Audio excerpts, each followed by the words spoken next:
소화전에 물이 나오지 않았다. 현장에서 들려오는 이 얘기입니다.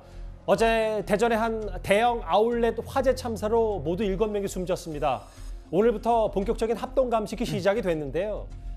그런데 발화 당시 영상이 담긴 초반 영상이 담긴 블랙박스가 공개가 됐습니다.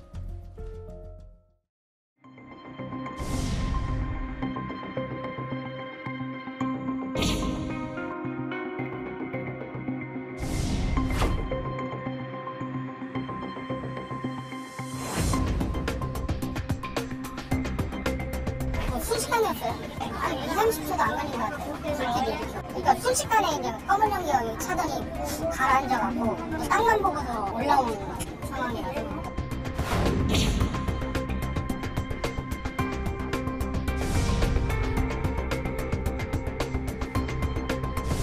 아울렛이다 보니까 의료도 있고 여러 가지 그 적재물들이 좀 많이 있었던 것 같습니다. 그러다 보니까 급격화가 연소가 된 걸로 현재 파악이 되고 있습니다.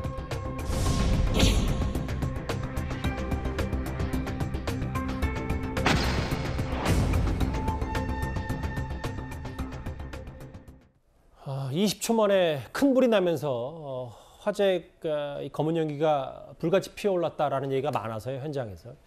근데 이제 본격적인 현장 감시 시작이 됐는데 허전 변호사님, 좀 이것저것 따져보니까 일부 보도에 따르면 소화전이 제대로 작동하지 않았다라는 제보나 증언들이 좀 나오는 것 같더라고요. 맞습니다. 소방시설이 제대로 작동을 했더라면 이 피해를 좀 줄일 수 있지 않았느냐 이런 얘기가 나오고 있는 상황인데 예. 그러면 이게 제대로 작동했는지 안 했는지 정확한 원인을 규명을 해야 되잖아요. 그런데 지금 현장 관계자에 출동했던 이 소방 관계자의 말에 따르면 옥내 소화전에 수관을 연결을 했다고 합니다. 그 화재를 진압을 하려고요. 그런데 고압으로 바로 쏟아져 나와야 될 물이 나오지를 않았다는 거예요. 지금 총각이 급한데 그래서 이 소방대원이 다시 지상으로 뛰어나가서 소방차에 이 물을 연결을 해서 호스를 연결해서 진압을 시도했다고 하거든요. 예. 근데 지금 이게 세워진 지 2년 정도밖에 안 되는 최신 쇼핑몰인데 소화전이 제대로 작동하지 않은 이유가 무엇이냐 이런 것들이 지금 핵심 쟁점이 될 걸로 보이고요. 예. 전문가에 따르면 소방 설비 밸브, 그러니까 물 공급하는 밸브가 잠겨 있었을 가능성도 있고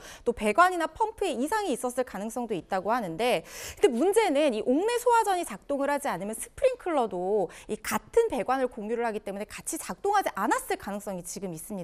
얘기에 따르면 스프링클러가 작동하지 않았다, 작동한 거 본 적이 없다 이런 얘기들이 나오고 있기도 하고요. 예. 또 현장에는 밑에 물이 고여 있었다는 얘기도 나오고 있어서 예. 정확하게 지금 스프링클러가 작동했는지 여부와 함께 이 소방 점검이 6월에 있었거든요. 여기에서 이제 지적됐던 사항들이 제대로 다 이행이 됐는지 정확한 화재 원인 밝히는데 이런 사항이 밝혀져야 될 것으로 보입니다. 지금 저 블랙박스 영상, 지하주차장으로 내려가던 차량에서 찍힌 저 블랙박스 영상만 봐도 초반 불길이 얼마나 거셌는지가 갑자기 검은 연기가 이렇게 차를 휘감는 모습을 보면 얼마나 순식간에 지금 이 차는 후진하고 있고요. 얼마나 순식간에 이게 당시 대형 아울렛에 불이 번졌는지를 간접적이나마 지금 실감할 수 있습니다. 오늘 오후에 지금부터 만나볼 화면인데요. 윤석열 대통령도 직접 대전을 찾아서 이 현장을 방문했습니다. 헌화를 하고 합동부 장소에 헌화도 하고요. 관계자들 통해서 진상규명 하겠다 보고도 받고 유족들을 직접 위로도 했습니다. 윤 대통령 순방 이후에 대통령실에서 하루 이틀 오늘 일정을 소화하고 일단은 부랴부랴 대전을 나가서 대전에 가서 관계자들 만났고 유족들을 좀 위로했는데요. 오늘 유족들 기자회견을 열었습니다. 윤 대통령에게 위로를 받기도 했고 일단 기자회견, 유족들의 기자회견 목소리 잠시 듣고 오겠습니다. 왜 대전 현대 아울렛 화재 발생 시 최신식 소방 시스템이 대형 화재로 이어져야 했는가? 왜 그들은 탈출하지 못하고 사지를 벗어나지 못하고 죽음을 맞이해야 했는가? 현대, 정치, 시장, 국정자, 관계공무원 이 부분에 대해서는 죽은 자들이 이야기를 대변하고 이어가고 있습니다. 윤석열 대통령님 내려오시오. 확인하소서. 유족들을 보듬어주소서.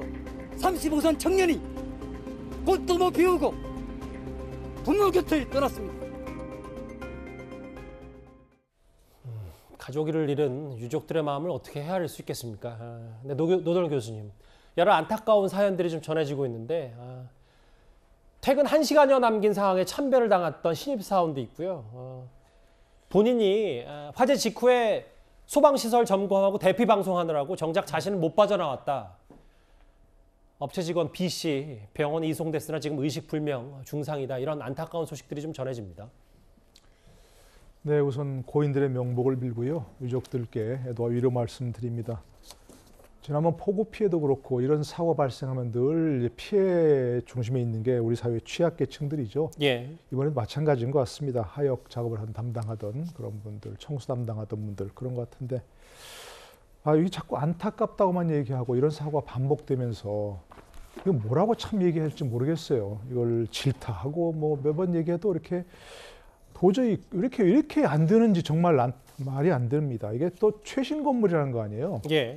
예전에 많은 화재 사고 났을 때 스프링클러 작동하지 않고 소화전이 작동하지 않고 이럴 때 그게 오래된 건물이라 뭐 법규에 뭐 적용되지 않아서 그렇다 했는데 이거는 2년밖에 안 된 건물이라는 거 아니에요. 그리고 우리나라 굴지의 재벌이 지금 운영하는 그런 건물이고, 그러니까 겉으로 아무리 반듯하게 보이는 건물이라도 결국 그 내부에 소프트웨어가 작동하지 않았다는 그런 얘기인데, 더더구나 6월 달에 뭐 점검을 했다면서요.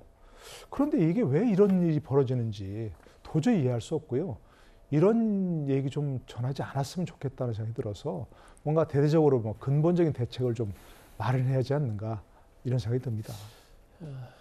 대전 대형 아울렛 화재 참사 얘기, 윤 대통령이 오늘 직접 그곳을 찾았습니다. 이 얘기까지 사건 사고 소식과 함께 하나하나 만나봤습니다.